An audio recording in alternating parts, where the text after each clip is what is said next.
유다서 11절 한 절만 읽겠습니다. 화 있을진저 이 사람들이여 가인의 길에 행하였으며 싹을 위하여 발람의 그릇된 길로 달려갔고 고라의 폐역을 쫓아 멸망을 받았도다. 지난주에는 우리가 거짓 선생들의 유형 중에 가인의 길에 행하는 사람들, 마음은 이미 세상과 그 악한 자에게 내어주고서 마음에는 시기하고 질투하고 미워하고 분노하고 근심하고 걱정하고 불안하고 초조하고 공허하고 끝없이 경쟁하면서 먹고 마시고 장가들고 시집가고 사고 팔고 심고 짓고 하면서 육체의 정욕과 안목의 정욕과 이생의 자랑에 빠져 살면서도 하나님이 나를 잘되게 하셔야 되고 형통하게 하셔야 되고 부자되게 하셔야 되고 높아지게 하셔야 된다고 미신적인 마음으로 하나님을 예배하는 자들, 먹고 마시는 것이 우선이고 장가들고 시집가는 것이 우선이고 사고 팔고 하는 것이 우선이고 심고 짓고 세우고 자기의 왕국을 이루는 것이 우선이면서도 하나님께 복받기를 원하는 사람들, 하나님을 찾아 나와서 예배는 하겠다고 하는데 유일하신 참 하나님이 누구신지도 모르고 하나님께는 마음도 없고 진정도 없고 진리도 없고 사랑함도 없고 감사함도 없고 형식만 있고 자리만 채우는 거짓된 예배자들, 가인의 길에 행하는 자들에 대해서 우리가 지난주에는 살펴보았는데 오늘은 두 번째로 싹을 위해 발람의 그릇된 길로 달려가는 사람들. 발람은 이스라엘의 선지자가 아니라 미디안 사람이에요.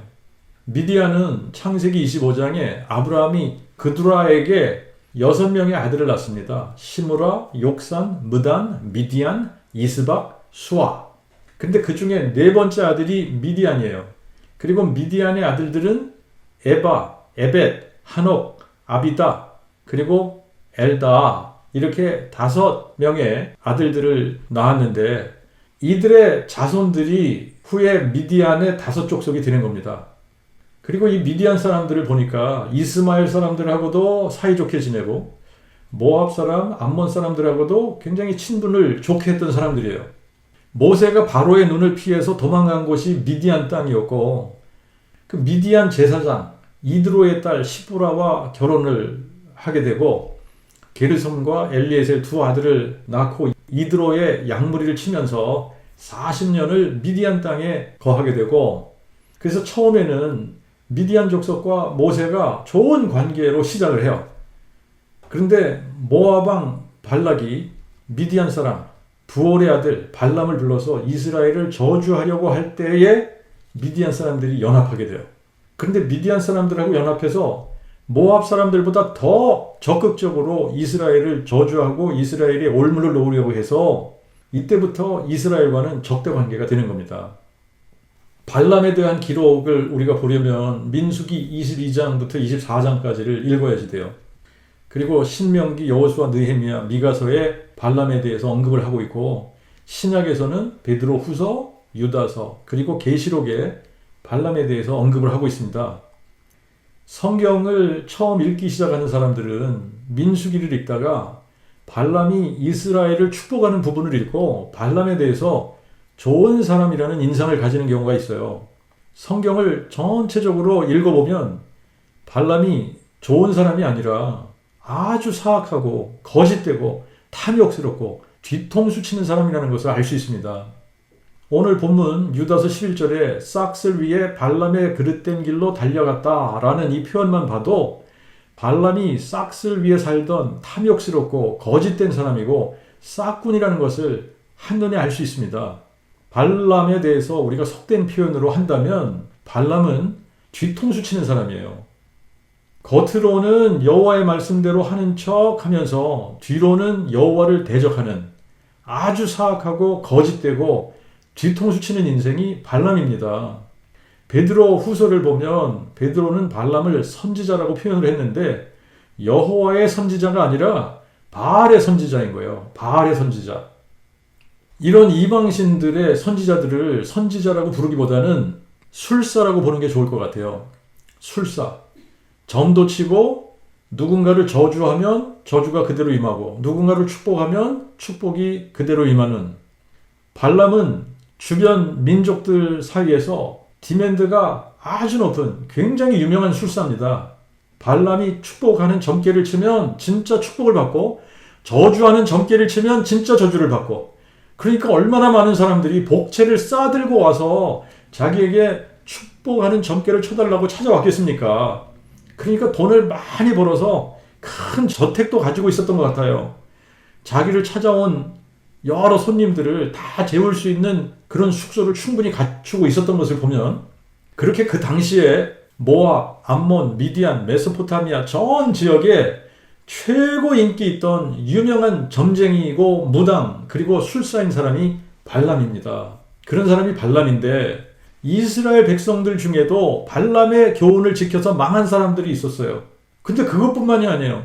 교회 안에도 발람의 교훈을 따르는 사람들이 2000년 전에도 있었고 지금도 많이 있다는 게 문제입니다. 계시록 2장 14절을 가서 보면 버가모 교회 사자에게 편지를 하시면서 내게 몇 가지 책망할 것이 있나니 거기 내게 발람의 교훈을 지키는 자들이 있도다. 그가 발락을 가르쳐 이스라엘 자손들 앞에 올무를 놓아 우상 제물을 먹게 하였고 또 행음하게 하였느니라. 베드로후서 2장 15절에는 저희가 그 바른 길을 버리고 미혹되어 불의의 싹을 사랑하던 부올의 아들 발람의 길을 쫓았으나 자신의 불법을 인하여 책망을 받되 말 못하는 나귀가 사람의 소리로 말하여 이 선지자의 미친 것을 막았느니라. 버가모 교회는 발람의 교훈을 지키는 자들이 있었다 그러고, 베드로의 편지를 받아보는 교회들은 바른 길을 버리고 미혹되어 불의의 싹을 사랑하던 발람의 길을 쫓는 사람들이 있었다고 합니다. 유다서 역시 싹을 위해 발람의 길로 달려가는 사람들이 교회 안에 있다는 것을 알려주고 있습니다. 지금은 시대가 많이 지났고 많이 바뀌었으니까 교회 안에 발람의 교훈을 지키고 발람의 길을 쫓고 발람의 길로 달려가는 자들이 없을 거다라고 생각하면 오산이에요. 지금은 옛날보다 훨씬 더 많은 사람들이 발람의 교훈을 지키고 발람의 길을 쫓고 발람의 길로 달려간다고 생각을 해요. 이 발람이라는 사람에 대해서 알아보기 위해서 성경을 찾아봐야 되는데, 미가서나 느헤미야, 여호수아, 신명기는 안 읽어도 내용 파악이 될 것 같고 민수기는 읽어봐야 될 것 같아요. 좀 길긴 하지만. 근데 민수기를 읽기 전에 먼저 배경 설명을 제가 잠깐 해드릴게요. 이스라엘 백성들이 광야 생활 40년을 거의 다 마쳐가고 있습니다.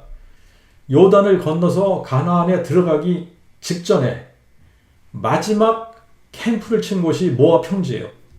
여러분들이 팔레스타인 지도를 머릿속으로 이렇게 한번 그려보실 수 있어야 돼요. 맨 위쪽에는 갈릴리 호수가 있고 그 갈릴리 호수에서 이렇게 쭉 내려오는 그 강이 요단강이에요. 그 요단강 맨 밑에는 사해 바다가 있습니다. 사해를 중심으로 동쪽 밑에 자리를 잡은 민족이 에돔이에요. 에돔 위쪽으로 모압이라는 민족이 위치하고 있고, 그리고 모압 위쪽에 암몬이 자리를 잡고 있습니다.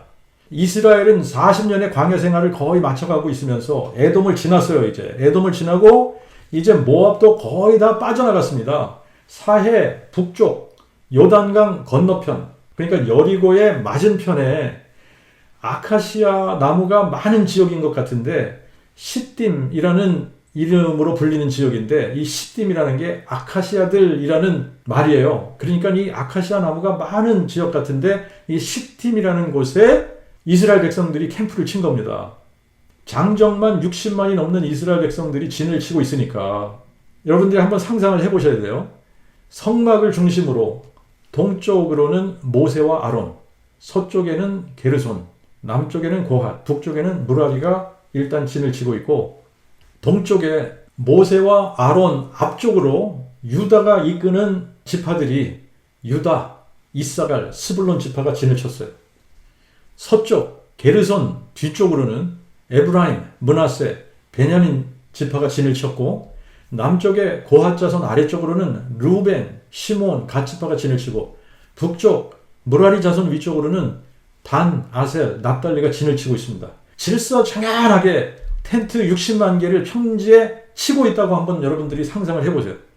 이스라엘이 에돔을 지나 올라오면서 아모리 사람들의 땅을 통과하려고 하니까 아모리 왕 시온이 이스라엘을 치러 광야로 나왔다가 도리어 진멸되고, 이스라엘은 아모리 왕 시온의 도성인 헤스본도 점령하고 시온의 모든 땅을 탈취하게 됩니다. 근데 이 시온은 거인족이에요. 거인족. 모압 이전의 왕을 이 아모리 왕 시온이 치고 모압 땅을 아르논이라고 하는 지역까지 탈취한 사람입니다. 그래서 모압 사람들은 시온을 두려워하는데 이스라엘이 시온을 죽이고 아모리인들을 몰아내고 그들의 촌락을 다 뺏어버렸어요. 그뿐 아니라 바산 왕 옥이라고 하는 사람도 거인족인데 바산 왕 옥도 이스라엘이 쳐 죽이고 그의 땅도 점령했다는 소식이 들리는 겁니다. 그런데 이제는 이스라엘 백성들이 모압 평지에 진을 치고 있으니까 모압 왕 발락이 이스라엘이 모압 평지에 진을 친 광경을 보고서는 겁을 먹고 두려워하기 시작한 겁니다. 그래서 그 당시 최고 유명한 미디안 술사 발람에게 엄청난 복술비를 주고 불러다가 이스라엘을 저주하려고 하는 이야기가 발람 이야기인 거예요. 이 스토리를 제가 요약해서 이야기하는 것보다 성경을 민수기 22장부터 24장까지 3장밖에 안 되니까 이거를 읽는 것이 훨씬 더 나을 것 같아서 제가 한번 읽어보겠습니다. 22장. 이스라엘 자손이 또 진행하여 모압 평지에 진쳤으니 요단 건너편 곧 여리고 옆이더라. 십볼의 아들 발락이 이스라엘이 아모리인에게 행한 모든 일을 보았으므로 모압이 이스라엘 백성을 심히 두려워하였으니 이는 그들이 많음이라. 모압이 이스라엘 자손의 연고로 번민하여 모압이 미디안 장로들에게 이제 이 무리가 소가 밭에 풀을 뜯어먹은 같이 우리 사면에 있는 것을 다 뜯어먹으리로다. 그때에 십볼의 아들 발락이 모압 왕이었더라. 그가 사신들을 부올의 아들 발람에게 곧 그의 본향 강변 붓돌에 보내어 발람을 부르게 하여 보라 한 민족이 애굽에서 나왔는데 그들이 지면에 덮여서 우리 맞은편에 거하고 우리보다 강하니 청컨대 이제 와서 나를 위하여 이 백성을 저주하라. 혹 우리가 쳐서 내가 이기어 이 땅에서 그들을 몰아내리니 이는 그대가 복을 비는 자는 복을 받고 저주하는 자는 저주받는 줄을 내가 알미니라 하니 모압 장로들과 미디안 장로들이 손에 복술의 예물을 가지고 떠나 발람에게 이르러 발락의 말로 그에게 고하매 발람이 그들에게 말하되 이 밤에 여기서 유숙하라. 여호와께서 내게 이르시는 대로 내가 너에게 대답하리라 하니 모압 귀족들이 발람에게서 유숙하니라. 하나님이 발람에게 임하여 이르시되 너와 함께한 이 사람들이 누구냐 하시니 발람이 하나님께 고하되 모압 왕 십볼의 아들 발락이 내게 보내어 보라 애굽에서 나온 한 민족이 있어 지면을 덮었으니 이제 와서 나를 위하여 그들을 저주하라. 내가 혹 그들을 쳐서 몰아낼 수 있으리라 하나이다. 하나님이 발람에게 이르시되 너는 그들과 함께 가지도 말고 그 백성을 저주하지도 말라. 저들은 복받은 자들이니라. 이에 발람이 아침에 일어나 발락의 귀족들에게 말하되 너희는 너의 땅으로 돌아가라. 여호와께서 내가 너희와 함께 가기를 허락지 아니하심이니라 하니 모압 귀족들이 일어나 발락에게로 가서 발람이 우리와 함께 오기를 거절하더이다 하며 발락이 다시 그들보다 더 높은 귀족들을 더 많이 보내니 그들이 발람에게 나아가서 그에게 이르되 십볼의 아들 발락이 청컨대 아무것도 꺼리지 말고 내게로 오라. 내가 그대를 높여 크게 존귀케 하고 그대가 내게 말하는 것은 무엇이든지 시행하리니 청컨대 와서 나를 위하여 이 백성을 저주하라 하더이다. 발람이 발락의 신하들에게 대답하되 발락이 자기 집에 은금을 가득히 채워서 내게 줄지라도 내가 내 하나님 여호와의 말씀을 어기어 능히 덜하거나 더하지 못하겠노라. 그런즉 청컨대 너희도 이 밤에 여기서 유하라. 여호와께서 내게 무슨 말씀을 더하실는지 알아보리라 하니라. 밤에 하나님이 발람에게 임하여 그 사람이 너를 부르러 왔거든 일어나 함께 가라. 그러나 내가 네게 이르는 말만 할지니라 하시니 발람이 아침에 일어나서 자기 낙에 안장을 주고 모압 귀족들과 함께 가니 그의 감을 인하여 하나님이 진노하심으로 여호와의 천사가 그를 막으려고 길에 서니라. 발람은 자기 나귀를 타고 그 두 종은 그와 함께 있더니 여호와의 천사가 칼을 빼어 손에 들고 길에 선 것을 나귀가 보고 길에서 떠나 밭으로 들어간지라. 이에 발람이 나귀를 길로 돌이키려고 채찍질하니 여호와의 천사는 포도원 사이 좁은 길에 섰고 좌우에는 담이 있더라. 나귀가 여호와의 천사를 보고 몸을 담에 대고 발람의 발을 그 담에다 눌러 상하게 하며 발람이 다시 채찍질하니 여호와의 천사가 더 나아가서 좌로도 우로도 피할 데가 없는 좁은 곳에 선지라. 나귀가 여호와의 천사를 보고 발람의 밑에 엎드리니 발람이 노하여 지팡이로 나귀를 때리는지라. 이에 여호와께서 나귀의 입을 여시니 나귀가 발람에게 말하되 제가 당신께 무엇을 하였기에 저를 이같이 3번을 때리시나이까? 발람이 나귀에게 내가 나를 거역한 연고니 내 손에 칼이 있었다면 곧 너를 죽였으리라 하며 나귀가 발람에게 말하되 저는 당신이 여기까지 일등 타는 나귀가 아니니까 제가 언제 당신께 이같이 한 적이 있었나이까 하며 발람이 없었느니라 하니라. 그때에 여호와께서 발람의 눈을 밝히심에 발람이 여호와의 천사가 손에 칼을 빼어들고 길에 선 것을 보고 굽혀 절하고 땅에 엎드리니 여호와의 천사가 그에게 이르되 너는 어찌하여 내 나귀를 이같이 3번 때렸느냐? 보라, 내 길이 내 앞에 패역함으로 내가 너를 막으려고 나왔더니 나귀가 나를 보고 이같이 3번을 돌이켜 내 앞에서 피하였느니라. 나귀가 만일 돌이켜 나를 피하지 아니하였다면 내가 벌써 너를 죽이고 나귀는 살렸으리라. 발람이 여호와의 천사에게 말하되 내가 범죄하였나이다. 당신이 나를 막으려고 길에 서신 줄을 내가 알지 못하였나이다. 이제 당신 보시기에 악한 것이면 저는 다시 돌아가겠나이다 하니 여호와의 천사가 발람에게 이르시되 그 사람들과 함께 가라. 그러나 내가 네게 이르는 말만 네가 말할지니라 하시니 발람이 발락의 귀족들과 함께 가니라. 발락이 발람에 온다 함을 듣고 모압 변경의 끝 아르논가에 있는 성까지 가서 그를 영접하고 발락이 발람에게 이르되 내가 특별히 보내어 그대를 부르지 아니하였느냐? 그대가 어찌 내게 오지 아니하였느냐? 내가 어찌 그들을 높여 존귀케 하지 못하겠느냐? 발람이 발락에게 말하되 보라, 내가 오기는 하였으나 이제 무엇을 마음대로 말할 수 있으리이까? 하나님이 내 입에 주시는 말씀 그것을 말할 뿐이니다 하니라. 이에 발람이 발락과 동행하여 기럇 후솥에 이르러서는 발락이 소와 양을 잡아 발람과 그와 함께한 귀족들을 대접하였더라. 아침에 발락이 발람을 데리고 바알의 산당에 오르매 발람이 거기서 이스라엘 백성의 진 끝을 보니라. 발람이 발락에게 말하되 나를 위하여 여기 7제단을 쌓고 거기 수송아지 7과 수양 7을 준비하소서 하매 발락이 발람의 말대로 준비한 후에 발락과 발람이 매 제단에 수송아지 하나와 숫양 하나를 드리니라. 이에 발람이 발락에게 당신은 당신의 태움제물 곁에 서소서. 나는 나아가 있으리니 혹시 여호와께서 오셔서 나를 만나서 무엇이든 내게 지시하면 내가 당신에게 고하리다 하고 발람이 높은 곳에 올라가니 하나님이 발람에게 임하신지라. 이에 발람이 하나님께 고하되 내가 7단을 베풀고 매 단에 수송아지 하나와 수장 하나를 드렸나이다. 여호와께서 발람의 입에 말씀을 주어 발락에게 돌아가서 이렇게 말하라 하시니라. 그가 발락에게 돌아간즉 보라, 발락과 모압 모든 귀족이 그의 태움제물 곁에 섰더라. 발람이 시가를 지어 모압 왕 발락이 아람에서 나를 동쪽 산에서 데려다가 와서 나를 위하여 야곱을 저주하라. 와서 이스라엘을 꾸짖으라 하는도다. 하나님이 저주치 않으신 자를 내가 어찌 저주하며 여호와께서 꾸짖지 아니하신 자를 내가 어찌 꾸짖을꼬? 내가 바위 위에서 그들을 보며 높은 곳에서 그들을 바라보니 보라, 한 백성이로다. 그들은 홀로 거할 것이요 스스로 열방 중에 하나로 여기지 않으리로다. 야곱의 티끌을 네 능히 계산하며 이스라엘의 4분의 1을 네 능히 계수할꼬. 나는 의인의 죽음같이 죽기를 원하며 나의 종말이 그와 같기를 바란도다 하매 발락이 발람에게 그대가 어찌 내게 이같이 행하느냐? 나의 원수를 저주하라고 그대를 데려왔거늘 보라, 그대가 오히려 축복하였도다 하니 발람이 대답하되 여호와께서 내 입에 주신 말씀을 내가 어찌 말하지 아니할 수 있으리까? 발락이 또 청컨대 나와 함께 다른 곳으로 가자. 거기서는 그들을 다 보지 못하고 그 끝만 보리니 거기서 나를 위하여 그들을 저주하라 하고 발락이 그를 소빔 들로 인도하여 비스가 꼭대기 이르러 7제단을 쌓고 매 단에 수송아지 하나와 수장 하나를 드리니 발람이 발락에게 내가 저기서 그를 만날 동안 당신은 여기서 당신의 태움짐을 곁에 서소서 하니라.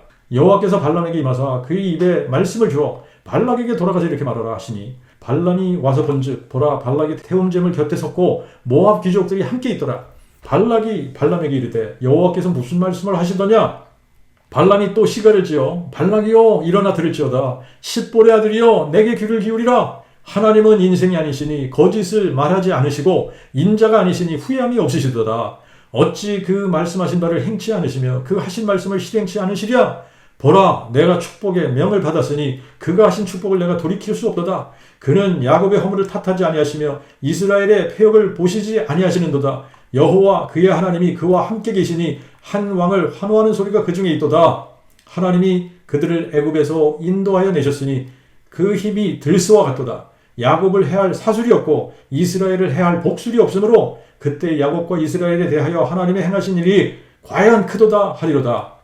보라, 이 백성은 암사자같이 일어나고 수사자같이 일어나서 움킨 것을 먹으며 죽인 피를 마시기 전에는 눕지 아니하리로다 하며 발락이 발람에게 그들을 전혀 저주하지도 말고 전혀 축복하지도 말라 하니 발람이 발락에게 대답하되 내가 당신에게 여호와께서 말씀하신 것은 내가 그대로 하지 않을 수 없다 하지 아니하더이까 하며 발락이 발람에게 오라, 청컨대 내가 너를 다른 곳으로 인도하리니 하나님이 내가 거기서 나를 위하여 그들을 저주하기를 혹시 기뻐하시리라 하고 발락이 다시 발람을 인도하여 광야가 내려다 보이는 구월산 꼭대기에 이르니 발람이 발락에게 나를 위하여 여기 7제단을 쌓고 거기 수송아지 7과 수장 7을 준비하소서 하니 발락이 발람의 말대로 행하여 매 제단에 수송아지 하나와 수장 하나를 드리니라. 발람이 자기가 이스라엘을 축복하는 것을 여호와께서 선히 여기심을 보고 전같이 사수를 쓰지 아니하고 그 낯을 광야로 향하여 눈을 들어 이스라엘이 그 지파대로 거하는 것을 볼 때에 하나님의 영이 발람에게 임하신지라. 그가 시가를 지어 이르되 부올의 아들 발람이 말하며 눈을 감았던 자가 말하며 하나님의 말씀을 듣는 자 샤다이의 이상을 보는 자 황홀경에 빠졌다가 눈을 뜬 자가 말하기를 오 야곱이여 내 장막이 오 이스라엘이여 내 거처가 어찌 그리 아름다운고 그 벌어짐이 골짜기 같고 강가의 동산 같으며 여호와의 심으신 침향목 같고 물가의 백향목 같도다. 그 통에는 물이 넘치겠고 그 종자는 많은 물가에 있으리로다. 그 왕이 아각보다 높으니 그 나라가 높임을 받을지로다. 하나님이 그를 애굽에서 인도하여 내셨으니 그 힘이 들소와 같도다. 그가 적국을 삼키고 그들의 뼈를 꺾으며 화살로 쏘아 꿰뚫으시리로다. 그의 꿇어 앉고 누움이 수사자 같고 암사자와도 같으니 그를 일으킬 자가 누구냐? 너를 축복하는 자마다 복을 받고 너를 저주하는 자마다 저주를 받으리로다. 발락이 발람에게 노하여 손뼉을 치며 발람에게 말하되 내가 그대를 부른 것은 내 원수를 저주하라 하며들 그대가 이같이 3번이나 그들을 축복하였도다. 그러므로 그대는 이제 그대 곳으로 도망가라. 내가 그대를 높여 심히 존귀케 하기로 뜻하였더니 보라 여호와가 그대를 막아 존귀치 못하게 하셨도다. 이에 발람이 발락에게 당신이 내게 보낸 사신들에게 내가 고하여 이르지 아니하였나이까? 가령 발락이 그 집에 은금을 가득히 채워서 내게 줄지라도 나는 여호와의 말씀을 어기고 선악간 내 맘대로 행하지 못하고 오직 여호와께서 말씀하신 대로 말하리라 하지 아니하였나이까? 이제 나는 내 백성에게로 돌아가거니와 들으소서. 내가 이 백성이 후일에 당신의 백성에게 어떻게 할 것을 당신에게 고하리이다 하고 발람이 시가를 지어 부올의 아들 발람이 말하며 눈을 감았던 자가 말하며 하나님의 말씀을 듣는 자가 말하며 지존자의 지식을 아는 자 샤다이의 이상을 보는 자 황홀경에 빠졌다가 눈을 뜬 자가 말하기를 내가 그를 보아도 현재 일이 아니며 내가 그를 바라보아도 가까이 있는 일이 아니로다. 한 별이 야곱에서 나오며 한 홀이 이스라엘에서 일어나서 모압의 구석구석을 쳐서 파하고 또 셋의 자손들을 다 멸하리로다. 그 원수 에돔은 그들의 산업이 되며 그 원수 세일도 그들의 산업이 되리니 이스라엘은 용맹을 떨치리로다. 한 다스리는 자가 야곱에게서 나와서 그 성읍의 남은 자들을 멸절하리로다 하고 또 그가 아말렉을 바라보며 시가를 지어 아말렉은 열국중 으뜸이나 그의 종말은 영원한 멸망이로다 하고 또 겐족속을 바라보며 시가를 지어 너의 거처가 견고하니 내가 내 보금자리를 바위 위에 두었도다. 그러나 괜히 불탈이니 결국 아수르의 포로가 되리로다 하고 그가 또 시가를 지어 슬프다 하나님이 이 일을 행하시리니 그때의 살자가 누구랴? 또한 기띔 해변에서 배들이 와서 아수르를 학대하며 에벨을 겸비케 하리라마는 그도 역시 영원히 멸망하리로다 하고 발람이 일어나 자기 곳으로 돌아갔고 발락도 자기 길로 갔더라. 발람이 얼마나 폐역한지 하면 여호와께서 나귀의 입을 열어서 사람의 말을 하게 해서 발람을 책망하시겠습니까? 하지만 민수기 22장부터 24장까지만 읽으면 발람이 불의의 싹을 받고 무슨 짓을 했는지 알 수가 없어요. 그래서 여기서는 나쁜 선지자 같은 느낌이 안 듭니다. 처음에 하나님이 따라가지 말라고 하셨을 때 발람이 발락의 사절단을 돌려보냈단 말이죠. 그리고 두 번째 발락이 귀인들을 보냈을 때에도 하나님께 다시 물어보겠다고 그러잖아요.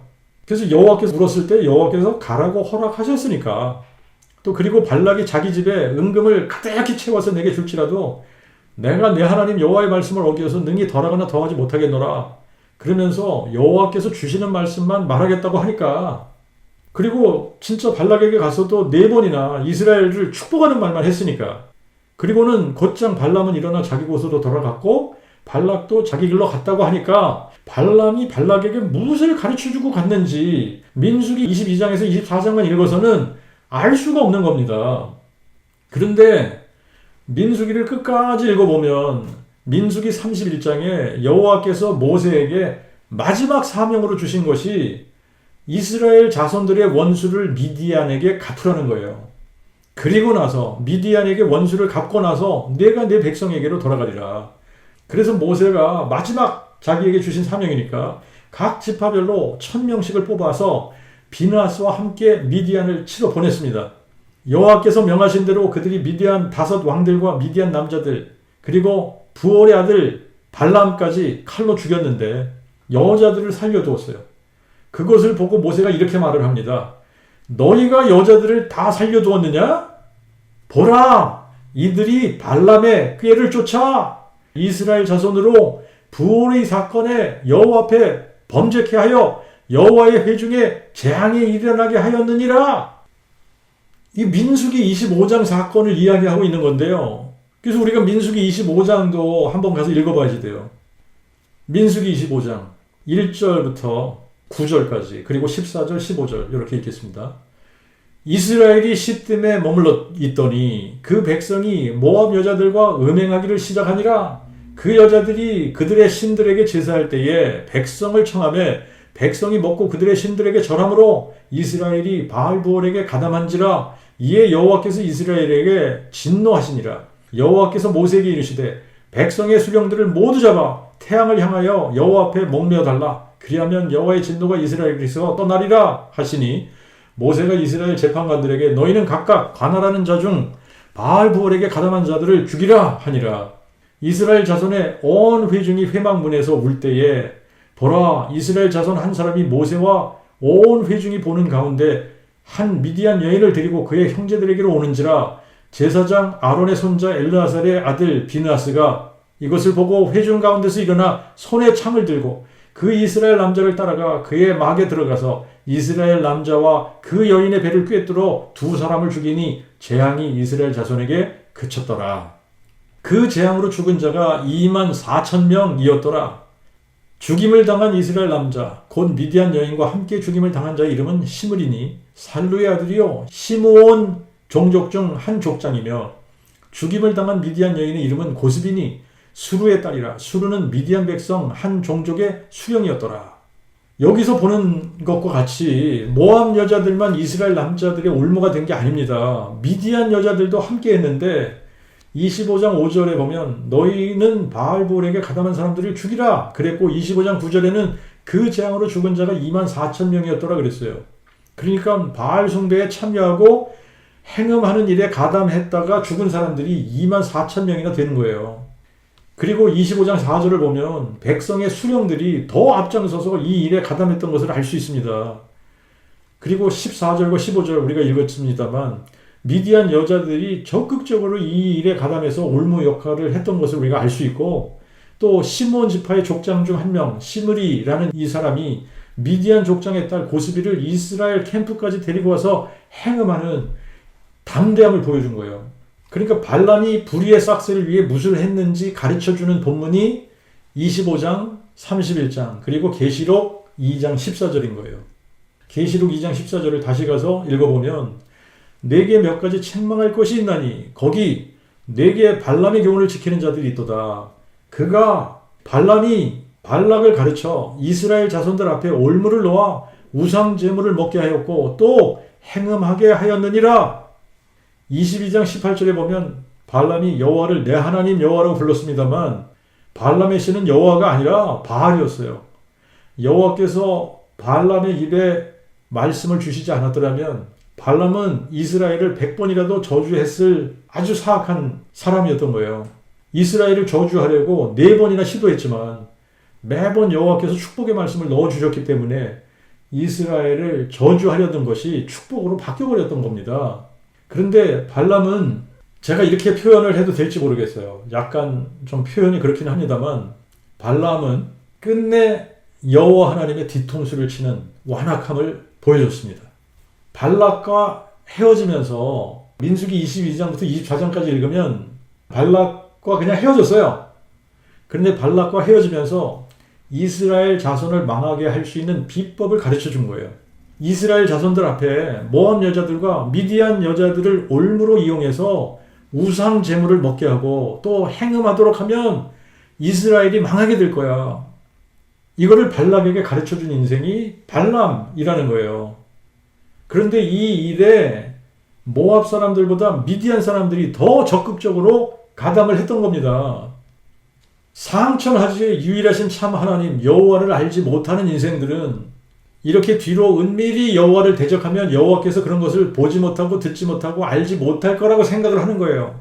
그래서 은밀하게 뒷거래를 하지만 전지전능하신 여호와 하나님은 모든 것을 다 아시고 모든 것을 다 보고 계십니다.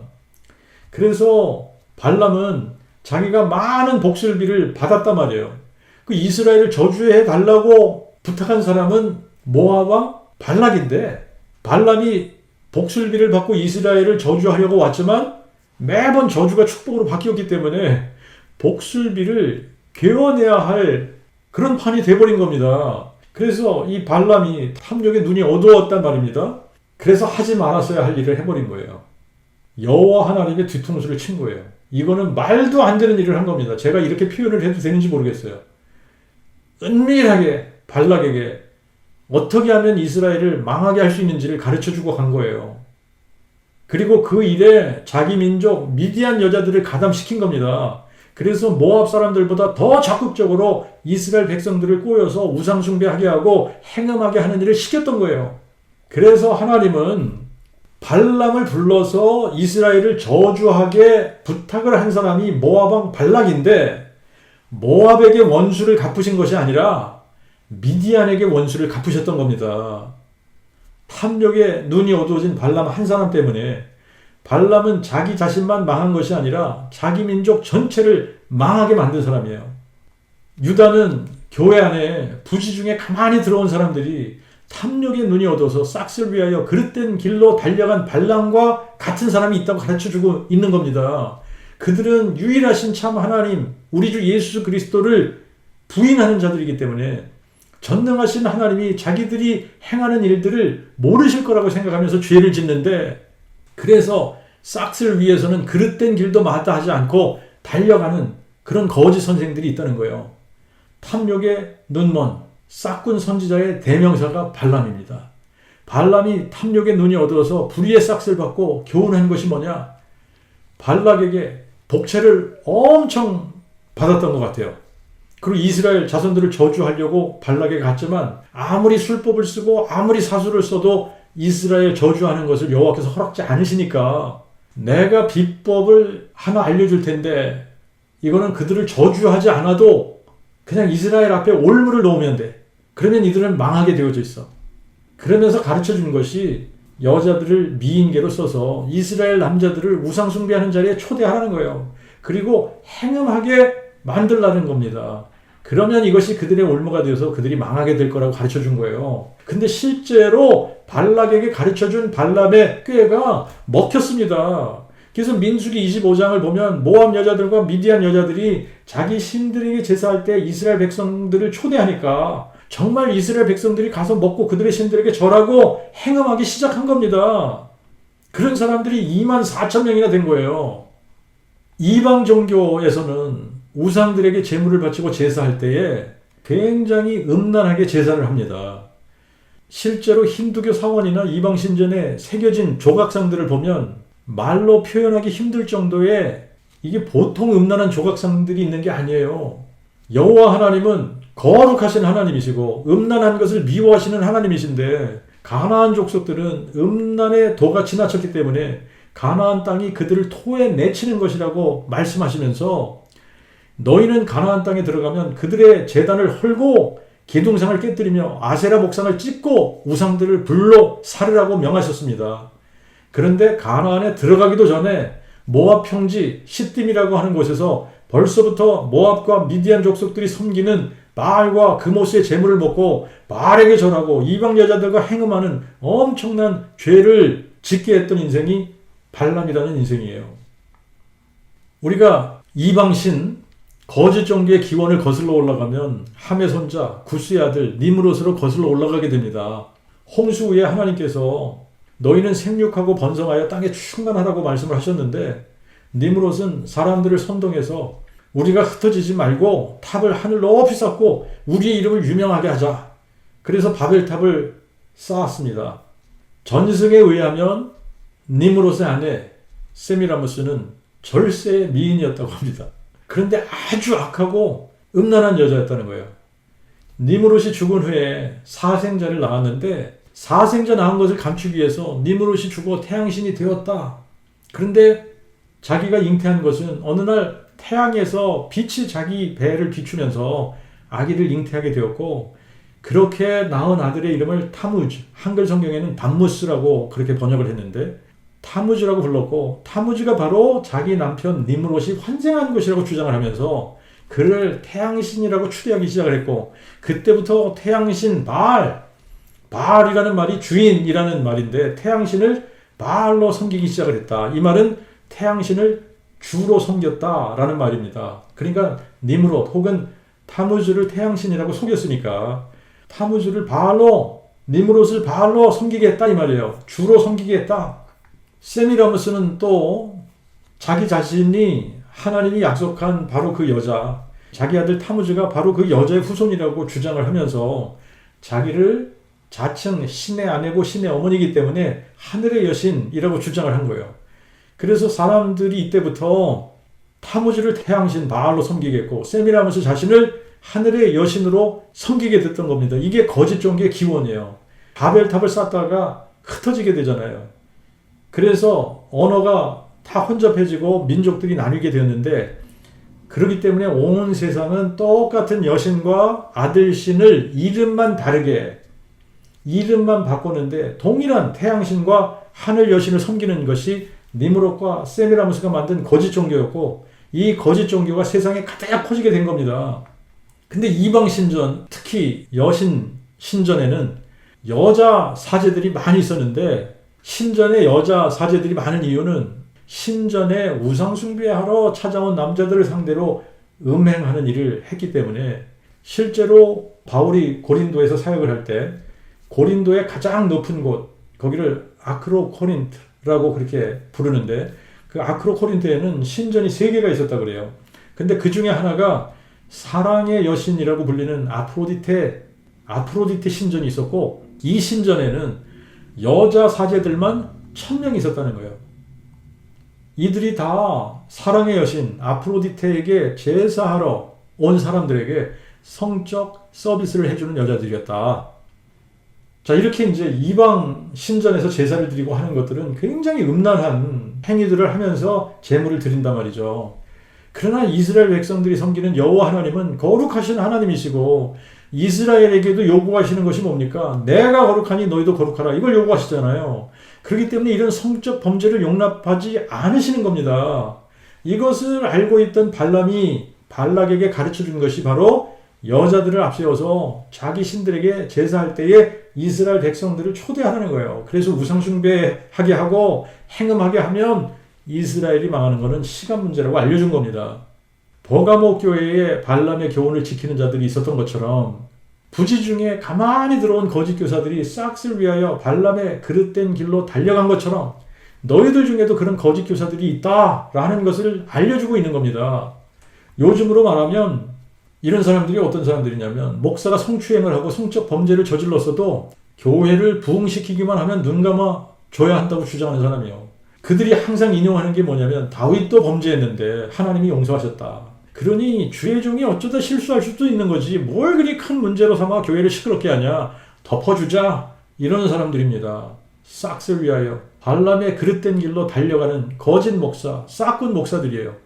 은밀하게 음란죄를 저지르는 목사들, 발람의 그릇된 길로 달려가는 거짓 목사, 싹군 목사들입니다.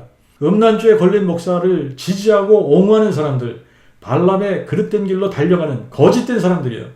이들을 움직이는 드라이빙 포스는 탐욕입니다. 발람은 자기의 탐욕 때문에 자기만 망한 것이 아니라 자기 민족까지 망하게 한 사람이에요. 탐욕 때문에 음란죄를 짓는 사람들은 자기만 망하는 게 아닙니다. 가정도 파괴하죠. 공동체도 파괴하고 다른 사람들까지도 망하게 하는 죄를 범하는 겁니다. 동성연애를 죄가 아니라고 용납하는 사람들, 발람의 그릇된 길로 달려가는 거짓 목사, 싹군 목사들이에요. 바람 피는 것이 죄가 아니라고 하는 사람들, 발람의 그릇된 길로 달려가는 거짓 선생, 싹군 목자들입니다. 발람의 그릇된 길이 행음하게 하는 것이고 또 하나는 우상숭배하게 하는 거예요. 그러면 여기서 우리가 우상숭배하는 것이 무엇일까를 한번 생각을 해봐야 돼요. 탐욕이 우상숭배이긴 합니다만 우상숭배라고 하는 거는요. 유일하신 참 하나님이 아닌 것을 경배하는 것은 다 우상숭배입니다. 아무리 성경을 잘 가르치는 것 같아도 유일하신 참 하나님을 알지 못하고 다른 신을 가르치고 있으면 우상숭배하게 하는 거예요. 그래서 바울은 갈라디아서 1장 8절과 9절에 우리나 혹은 하늘로부터 온 천사라도 우리가 너희에게 전한 그 복음 외에 다른 복음을 전하면 저에게 저주가 있을지어다. 우리가 전에도 말하였거니와 내가 지금 다시 말하노니 만일 누구든지 너희의 받은 것 외에 다른 복음을 전하면 저주가 있을지어다. 그 복음 외에 다른 복음을 전하면 저주가 있을지어다를 반복해서 2번씩 외치는 이유가 뭡니까? 복음이라는 것은 유일하신 참 하나님이 계시다는 증거와 그분이 누구이신지에 관한 메시지인 거예요. 그러나 다른 복음은 유일하신 참 하나님이 아닌 다른 신을 전하는 것이기 때문에 그 복음 외에 다른 복음을 전하면 저주가 있을 것이라고 그러는 겁니다. 성경에서 제시하는 그 복음은 예수 그리스도를 유일하신 참 하나님 여호와가 사람 되셔서 부활로 자신이 유일하신 참 하나님이심을 증명해 주신 것을 선포하는 것인데, 다른 복음은 예수 그리스도를 유일하신 참 하나님으로 전하지 않습니다. 예수 그리스도를 유일하신 참 하나님으로 알고 믿지 못하면 영생을 얻지 못하기 때문에 다른 복음을 전하면 저주를 받는다는 거예요. 유다서에서도 부지 중에 가만히 들어온 거짓 선생들이 유일하신 주제 하나님, 곧 우리 주 예수 그리스도를 부인하는 자들이라고 가르쳐주고 있습니다. 이들은 싹스를 위하여 발람의 그릇된 길로 달려가는 사람들이에요. 유일하신 참 하나님을 알고 경배하게 하는 것이 아니라 우상숭배하게 하고 영적으로 육적으로 행음하게 하는 것이 바로 이 발람의 그릇된 길로 달려가는 사람들이에요. 거의 대부분의 목사들은 자기들이 참된 목사라고 생각을 하지 싹군 목사라고 생각하는 사람 거의 없을 겁니다. 거의 대부분의 목사들은 자기들이 바르게 가르친다고 생각하지 잘못 가르친다고 생각하는 사람 거의 없을 거예요. 아마 한 사람도 없을지 몰라요. 저 역시 제가 그 복음을 깨닫기 전에는 바르게 잘 가르친다고 착각했던 사람입니다. 저도 그 복음을 깨닫기 전에는 다른 복음을 전하면서도 그 복음을 전한다고 착각했던 사람이에요. 근데 그 복음을 깨닫고 나니까 그 복음을 모르면 그렇게 착각할 수밖에 없어요. 진짜를 모르기 때문에 가짜를 구분할 수 없는 거예요. 진짜를 알아야 가짜를 구분할 수 있는 거예요. 그런데 진짜를 모르니까 가짜를 구분하지 못해. 우리가 그 복음을 모르면 진짜를 모르는 거예요. 그렇기 때문에 자신이 다른 복음을 전하면서도 가짜를 전한다고 분별할 수 없는 겁니다. 그래서 다른 복음을 전하면서도 진짜 복음을 전한다고 착각할 수밖에 없는 거예요. 그 복음이 뭡니까?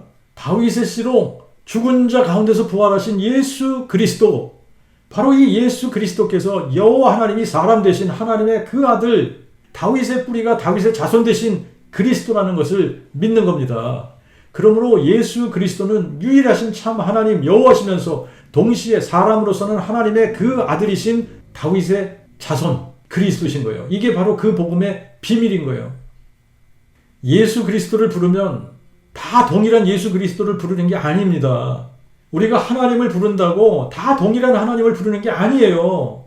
그럼에도 불구하고 그 복음을 모르면 예수를 부르면 다 동일한 예수를 부른다고 착각하는 거고, 하나님 그러면 다 동일한 하나님을 부르고 믿는다고 착각하는 겁니다. 예수 그리스도를 여호와 하나님이 사람 되신 분으로 알고 믿고 부르지 않으면 다른 예수를 믿는 거예요. 그러면서도 자기 자신이 모르기 때문에 성경에서 계시하시는 유일하신 참 하나님을 자기 자신도 믿는다고 착각하고 있는 거예요. 예수를 다윗의 뿌리요 자손으로 알고 믿지 않는다면 다른 예수를 믿고 있는 겁니다. 다른 예수를 믿고 있는데, 그런데 진짜를 모르기 때문에 자신은 유일하신 참 하나님을 믿는다고 착각하는 거예요. 예수를 영존하신 아버지로 알고 믿고 부르지 않는다면 다른 예수를 믿고 있는 겁니다. 다른 예수를 믿고 있으면서 자신은 유일하신 참 하나님을 믿는다고 착각하는 거예요. 예수를 믿는다고 말하는 사람들은 예수가 누구인 줄 성경대로 알고 믿어야 진짜 예수를 믿는 겁니다. 하지만 많은 사람들이 예수를 믿는다고 말하면서도 성경에서 계시하는 예수가 누구인 줄을 모르면서 예수를 믿는다고 하고 있는 거예요. 예수를 성자 하나님 혹은 아들 하나님으로 알고 믿는다면 다른 예수를 믿고 있는 겁니다. 성자 하나님 혹은 아들 하나님은 존재하지 않는 신이에요. 그러므로 예수는 성자 하나님 혹은 아들 하나님이 아니십니다. 상천하지의 유일하신 참 하나님은 여호와 한 분이세요. 여호와 외에 다른 신이 없고 여호와와 함께하는 신도 없습니다. 바로 그 여호와 하나님이 동정녀를 통해 사람 되신 분이 예수 그리스도십니다. 여호와 하나님이 사람 되시면서부터 이 세상에는 하나님의 그 아들이 존재하게 되신 거예요. 그리고 사람이신 예수 그리스도의 몸 안에는 여호와 하나님 자신이 거하시기 때문에 영으로서는 여호와 하나님이시고 육체로서는 하나님의 그 아들 예수 그리스도가 되신 겁니다. 그래서 예수는 다윗의 뿌리요 자손이신 거예요. 이것이 그 복음의 비밀입니다. 그런데 이 복음의 비밀이 예수의 부활을 통해서 증명된 거예요. 사람으로서는 아무도 죽었다가 영원히 죽지 않은 부활체로 다시 살아난 사람도 없고 살아날 수도 없는데 예수님은 성경의 예언대로 우리를 위해 고난받으시고 십자가에 죽으신 후에 장사 지낸 바 되셨다가 성경대로 죽은 지 사흘 만에 죽은 자들 가운데서 부활하셔서 영광의 몸으로 다시 살아나심으로 마귀를 멸하시고 뱀의 머리를 박살내시고 사망을 삼키시고 우리에게 산 소망을 주시고 생명과 죽지 아니함을 드러내신 겁니다. 그래서 누구든지 예수를 주 여호와로 시인하고 예수의 부활을 마음에 믿는 자마다 여호와의 이름을 부르는 것이 되고 그래서 구원을 받게 되는 거예요. 여호와 하나님께서 창세기 3장 15절에서부터 여자의 후손이 뱀의 머리를 상하게 할 것이라고 약속하셨어요. 성경은 여자의 후손이 누구이신지를 점진적으로 계시해 주셨습니다. 아브라함의 씨로 오셔서 모리아산에 보이실 여호와, 모리아산에 보이실 때에는 하나님의 이삭으로, 하나님의 독생자로, 하나님의 그 아들로 여호와 하나님이 사람 되셔서 우리를 위해 번제로 드려지시고 다시 살아나셔서 뱀의 머리를 상하게 하시는 분이시고 또 다윗의 혈통으로 나시는 분으로 다윗의 혈통의 한 동정녀를 통해 이 세상에 동정녀 탄생하셔서 다윗의 보좌에 영원히 앉아 공평과 정의로 다스리시는 분이라고 계시해 주셨습니다. 처녀가 잉태하여 아들을 낳으면 바로 그 아들이 임마누엘, 우리와 함께하는 하나님이라고 말씀하셨어요. 그리고 그 처녀의 몸을 통해 한 아기로 한 아들로 주신 바 되신 분이 기묘자 모사이시고 전능하신 하나님이시고 영존하시는 아버지시고 평강의 왕이라고 계시해 주셨습니다. 2000년 전 다윗의 아들 나단의 혈통으로 갈릴리 나사렛 동네에 태어나고 자란 동정녀 마리아의 몸에 성령으로 잉태하셔서 이 세상에 한 아기로 한 아들로 태어나신 예수 그리스도는 기묘자 모사이시고 전능하신 하나님이시고 우리의 영존하신 아버지시고 평강의 왕이십니다. 그러므로 예수 그리스도는 우리의 영존하시는 아버지이신 전능하신 하나님 여호와께서 한 아기로 한 아들로 세상에 오시면서 하나님의 그 아들 그리스도가 되신 분이시지 성자 하나님이 아니세요. 하나님의 그 아들이라는 타이틀은 여호와 하나님이 사람 되신 분이라는 타이틀이고 그리스도라고 하는 타이틀은 다윗의 뿌리가 다윗의 자손 되신 분이라는 의미의 타이틀입니다. 바울은 자기가 만난 예수께서 하나님의 그 아들 그리스도이심을 깨닫고 이렇게 외쳤어요. 크도다 경건의 비밀이여 그렇지 않다 하느니 없도다. 하나님이 육체로 나타난 바 되셨도다. 로마서 9장 5절에는 그리스도는 만물 위에 계셔서 세세에 찬송받으실 하나님이시니라. 아멘. 고린도전서 12장 3절에는 성령으로 아니하고는 아무도 예수를 여호와라 고백할 수 없느니라. 그리고 예수님 자신도 이렇게 말씀하셨습니다. 요한복음 8장 24절 25절에 너희가 만일 내가 그인 줄 믿지 아니하면 너희가 너희 죄 가운데서 죽으리라. 나는 처음부터 너희에게 말하여온 자니라. 요한복음 8장 56절 58절에는 너희 조상 아브라함은 나의 때 볼 것을 즐거워하다가 역시 보고 또한 기뻐하였느니라. 진실로 진실로 내가 너희에게 이르노니 아브라함이 나기 전에 내가 그니라. 계시록 1장과 22장에는 나는 알파와 오메가 곧 처음과 나중이라. 이제도 있고 전에도 있었고 장차 올 자의 전능자라.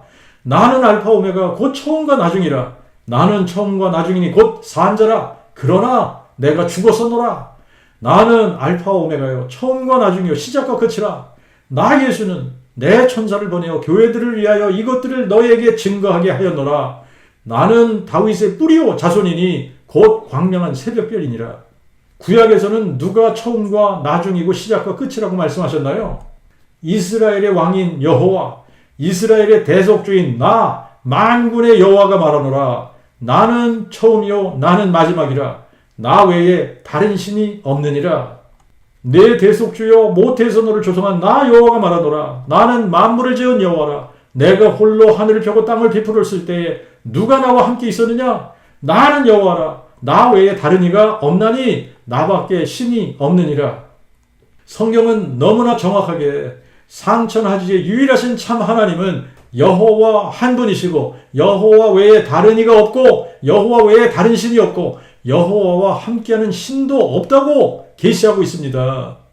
성부, 성자, 성령이 각각 다른 위로 태초부터 영원토록 함께 하나로 존재한다고 가르치면 성경과 상반된 다른 신을 가르치고 있는 겁니다. 성경에는 신학자들이 만들어낸 삼위일체 신이 존재하지 않습니다.